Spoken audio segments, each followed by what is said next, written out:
கேரள மாநிலம் மூணாறில் தமிழ்நாடு சுற்றுலா பயணிகள் மீது உள்ளூர் போதை ஆசாமிகள் கொடூர தாக்குதல் நடத்திய சம்பவம் பெரும் பரபரப்பை ஏற்படுத்தியுள்ளது. காருக்கு வழிவிடாமல் சென்றதாக காரணம் காட்டி கொலைவெறி தாக்குதல் நடத்திய சம்பவத்தின் பின்னணி என்ன?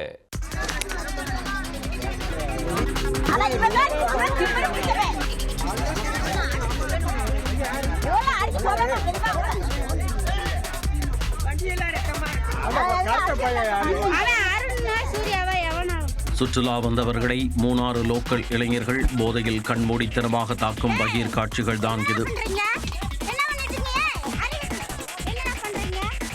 கார் கண்ணாடியை உடைத்து சட்டையை கிழித்து ஓட விரட்டி கொடூரத்தில் ஈடுபட்ட சம்பவத்தில் நடந்தது என்ன?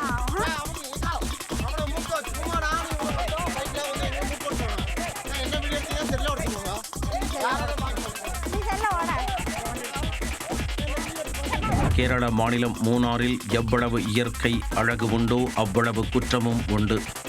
போதை ஆசாமிகள் சிலர் சுற்றுலா பயணிகளை அச்சுறுத்தும் வகையில் தொல்லை கொடுத்து குற்றச் சம்பவங்களை அரங்கேற்றி வருகின்றனர். அப்படி ஒரு சம்பவம்தான் இது. திருச்சியைச் சேர்ந்த அரவிந்த் மற்றும் ஞானேஸ்வர் ஆகிய இருவர் தங்களது நண்பர்களோடு காரில் சென்று கொண்டிருந்தனர். அப்பொழுது பின்னால் வந்த காருக்கு வழிவிடவில்லை என்ற காரணத்தை காட்டி மூணாறு பள்ளிவாசல் அருகே வைத்து சிலர் காரை வழிமறித்துள்ளனர். எங்க ஊர்ல எங்கடைக்கே வழிவிடாம போறியா நீ என கேட்டு கார் கண்ணாடியை அடித்து நொறுக்கி சூறையாடினர்.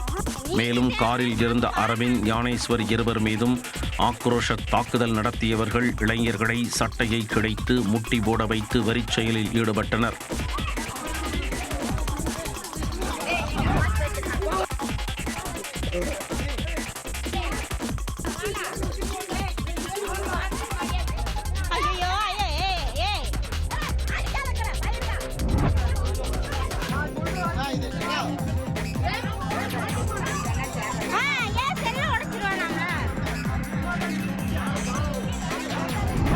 இதை பார்த்த அங்குள்ள தோட்ட தொழிலாளர்கள் தாக்குதலில் ஈடுபட்ட உள்ளூர் இளைஞர்களை கண்டித்து சண்டையை விலக்கிவிட்டுள்ளனர்.